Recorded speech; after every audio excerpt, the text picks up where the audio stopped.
Hello friends, welcome to news Tamil online. இந்த உலகத்துல மனுஷனால உருவாக்கப்பட்ட உலக அதிசயங்கள் எத்தனைன்னு ஒரு கேள்வியை வச்சோம்னா எல்லாருமே ஈஸியா 7 உலக அதிசயங்கள்னு பதில சொல்லிடுவாங்க. ஆனா உலக அதிசயங்கள் மொத்தம் 8ன்னு சொல்லலாம். ஏன்னா அந்த 8வது உலக அதிசயம் தான் நம்முடைய தாய் நாடான இந்தியா. மற்ற நாடுகள் எல்லாமே மனுஷனால உருவாக்கப்பட்ட ஒரு சில சிறப்பம்சமுடைய கட்டடங்களை உலக அதிசயங்களா பெருமைப்பட்டு பேசிட்டு இருக்காங்க. ஆனா நம்ம இந்திய நாட்டுல ஒரு ஊருக்குமே ஒரு உலக அதிசயம் இருக்குது. அதுக்கு பின்னாடி மாபெரும் வரலாறும் அவிழ்க்க முடியாத பல மர்மங்களும் ஒளிஞ்சிருக்கு. அப்படி பல சுவாரஸ்யமான மர்மங்களை தனக்குள்ள வச்சிருக்கிற ஒரு கட்டிடக்கலை அற்புதம் தான் மகாராஷ்டிரால இருக்கிற எல்லோரா கைலாச குடவரை கோவில். 8ஆம் நூற்றாண்டுல ராஷ்டிரகூட மன்னர் கிருஷ்ணா அப்படிங்கிற அரசரால கட்டப்பட்ட இந்த கோவிலோட தரைத்தளத்துக்கு அடியில நிறைய டனல்ஸ் பல அடி ஆழத்துக்கு டிராவல் பண்ணி போகுது. அந்த டனல்ஸ் எங்க போகுது, எதோட போய் கனெக்ட் ஆகுது, அதோட முடிவு என்னன்னு இதுவரைக்கும் யாராலையும் கண்டுபிடிக்க முடியல. இந்த கோவிலை சுற்றி பல தலைமுறைகளா வாழ்ந்து கொண்டிருக்கிற மக்களுடைய கதைகள் படி மனுஷங்களால நுழைய முடியாத இந்த ஆழமான டனல்ஸ்க்கு கீழே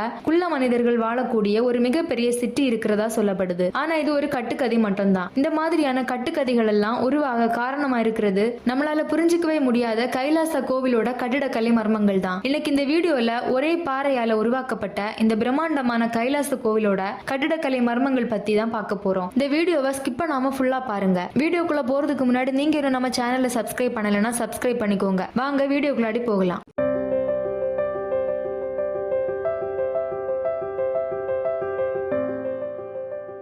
குறிப்புகள் படி 8ஆம் நூற்றாண்டுல ராஷ்டிரகூட அரசர்களால சிறைபிடிக்கப்பட்ட தமிழகத்தை சேர்ந்த பல்லவ சிற்பிகள் தான் இந்த கோவில் உருவாக முழு காரணமா இருந்திருக்காங்க. சிறைபிடிக்கப்பட்ட பல்லவ சிற்பிகளை ராஷ்டிரகூட அரசர்கள் எதிர்கால சந்ததியினர் பார்த்து பிரமிச்சு போற அளவுக்கு ஒரு பிரம்மாண்டமான குடைவரை கோயிலை கட்ட சொல்றாங்க. அதுக்கு தேர்ந்தெடுக்கப்பட்ட இடம் தான் எல்லோரா மலைப்பகுதி. பல்லவ சிற்பிகள் அதாவது ஏன்ஷியன் ஆர்கிடெக்ட்ஸ் இவங்க என்ன நினைச்சாங்களோ தெரியல, குடைவரை கோவில்கள் எப்பொழுதும் முன் பக்கத்துல இருந்துதான் கடைசி வரைக்கும் கொண்டு செல்லப்பட்டு செதுக்கப்படும். ஆனா இந்த கைலாச கோவில இவங்க மேல் பகுதியில இருந்து செதுக்க ஆரம்பிச்சு தரை வரை செதுக்கி கோவிலை உருவாக்கி இருக்காங்க. அதாவது கோபுரத்தை உருவாக்குனதுக்கு அப்புறமா தான் இந்த கோவிலுக்கு அடித்தளத்தை இவங்க உருவாக்கி இருக்காங்க. யோசிச்சு பாருங்க, லேயர் பை லேயரா டாப்ல இருந்து பாட்டம் வரைக்கும் எடுத்துட்டு போகணும். இந்த ஏன்ஷியன் ஆர்கிடெக்ட்ஸ் இதுக்கு எந்த மாதிரியான பிளான் அதாவது ப்ளூ பிரிண்ட் அமைச்சிருப்பாங்க. கண்டிப்பா ஆயிரக்கணக்கான சிற்பிகள் இதுல வேலை செஞ்சிருப்பாங்க. அவங்க எல்லாரோட மைண்ட்லயும் இந்த கட்டுமானத்தோட டிசைன் பதிவாகி இருந்திருக்கணும். காரணம் இது ஒரு சிமெட்ரிக்கலான கட்டுமானம். சிமெட்ரிக்கல்னா கோவிலோட சென்டர்ல ஒரு கோடு வரைஞ்சா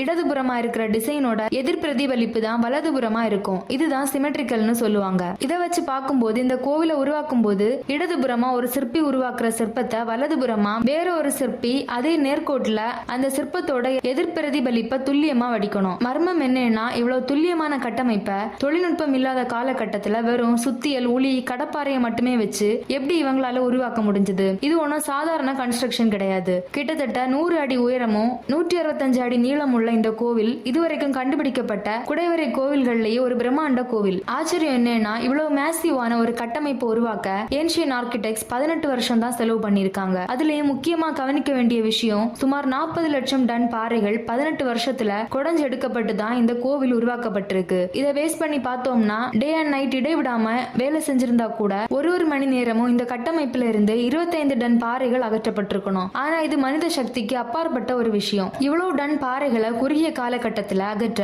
இவங்க கிட்ட எந்த மாதிரியான எக்யூப்மெண்ட்ஸ் இருந்திருக்கணும்? உண்மையிலேயே ஏதாச்சும் அட்வான்ஸான எக்யூப்மெண்ட்ஸ் ஏன்ஷியன் ஆர்கிடெக்ட்ஸ் யூஸ் பண்ணியிருந்தா அப்படி ஒரு விஷயம் இன்னைக்கு வரைக்கும் ஏன் கண்டுபிடிக்கப்படல? அதுக்கான ஒரு தடையும் கூட நமக்கு கிடைக்கல. இதுக்கு ஒரு படி மேல நாம கவனிக்க வேண்டிய விஷயம் இந்த கைலாச கோவிலோட கட்டமைப்புல இருக்கிற துல்லியத்தன்மை, அதாவது டைமென்ஷனல் அக்யூரசி. இந்த கட்டமைப்புல இருக்கிற தூண்களும் பாலங்களும் வாயில்களும் இப்போ இருக்கிற எக்யூப்மெண்ட்ஸை வச்சு ஹை அக்யூரசியா கட் பண்ண மாதிரி நேர்த்தியா இருக்கும். இந்த அளவுக்கு அக்யூரசிய வெறும் ஒளி சுத்தியலை வச்சு பழங்கால மனிதர்களால எப்படி சாத்தியப்படுத்தி இருக்க முடியும்னு ஹிஸ்டோரியன்ஸ் ஒரு கேள்வியை வைக்கிறாங்க. பழங்கால சிற்பிகளோட திறன் அந்த அளவுக்கு இருந்திருக்கலாம்னு நாம சொன்னாலும் அவங்களும் மனிதர்கள் தான். ஹியூமன் எரர் அப்படிங்கிறது ஏதாச்சும் ஒரு இடத்துலயாச்சும் நடந்திருக்கணும். ஆனா அப்படி இங்க எதுவுமே நடக்கல. இது ஒரு சிமெட்ரிக்கலான கன்ஸ்ட்ரக்ஷன். இதுல ஏதாவது ஒரு இடத்துல சிற்ப வேலையில தப்பு நடந்திருந்தாலும் இந்த மொத்த கன்ஸ்ட்ரக்ஷனும் அதோட அர்த்தத்தை இழந்திருக்கும். ஆனா இங்க அப்படி எதுவுமே நடக்கலங்கிறது தான் ஒரு மர்மமான விஷயம்னு அவங்க சொல்றாங்க. இதையும் தாண்டி 16ஆம் நூற்றாண்டுல மண்ணில் கிட்டத்தட்ட 1000 வீரர்களை அனுப்பி முகலாய மன்னர் அவுரங்கசீப் இந்த கோவிலை தகர்க்க உத்தரவிட்டிருக்காரு. கிட்டத்தட்ட 6 வருஷம் முயற்சி செஞ்சோம் இந்த கோவிலோட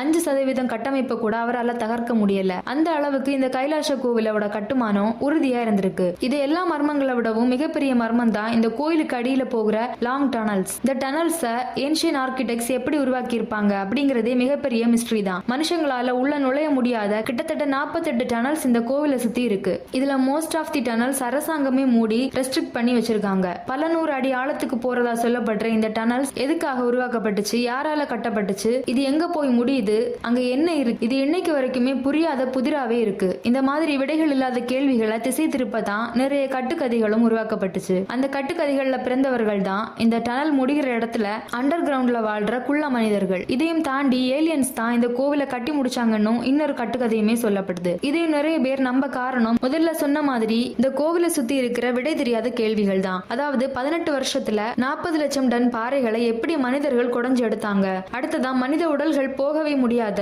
சுரங்க பாதையை எப்படி மனுஷன் உருவாக்கி இருக்க முடியும், கடைசியா இப்படி ஒரு துல்லியமான கட்டிடத்தை எந்த ஒரு தவறும் இல்லாம எப்படி மாடர்ன் டேஸ் எக்யூப்மெண்ட்ஸ் யூஸ் பண்ணி கட்டி முடிச்ச மாதிரி பண்ணிருக்காங்க. அப்போ இந்த கோவிலை கட்டுறதுக்கு கண்டிப்பா ஏதோ மனித சக்திக்கு அப்பாற்பட்ட ஒரு விஷயம் உதவி பண்ணிருக்கணும். நம்முடைய முன்னோர்களான பழங்கால சிற்பிகளும் கட்டிடக்கலை நிபுணர்களும் கடவுளுக்கு நிகரானவங்க. காரணம் ஒரு சிற்பத்தோட கையில நரம்பையும் செதுக்கி உருவாக்கி அதுக்கு உயிர் கொடுத்த இந்த கடவுள்களால ஒரு கைலாச கோவில் என்ன 100 கைலாச கோவிலையும் உருவாக்கி இருக்க முடியும். என்ன அவங்க எந்த மாதிரியான கட்டிடக்கலை உக்திகளை பயன்படுத்தி இருப்பாங்க அப்படிங்கிறது தான் நம்மளால கண்டுபிடிக்கவே முடியல. கேள்விகளையும் கட்டுக்கதைகளையும் தாண்டி கைலாச கோவில் நம் முன்னோர்களோட கலைத்திறனை வெளிப்படுத்துற ஒரு மிகப்பெரிய ஆதாரம், போற்றப்பட வேண்டிய ஒரு உலக அதிசயம். இந்த மாதிரி பல கட்டிடக்கலை அதிசயங்கள் நம்ம தாய் மண்ணில் வெளிக்கொண்டு வரப்படாம புதைஞ்சு கிடக்குது. இதே மாதிரி இன்னும் தகவல்களை அறிய எங்களுடைய நியூஸ் தமிழ் ஆன்லைன் சேனலையும் சப்ஸ்கிரைப் பண்ணிக்கோங்க. தேங்க்ஸ் ஃபார் வாட்சிங்.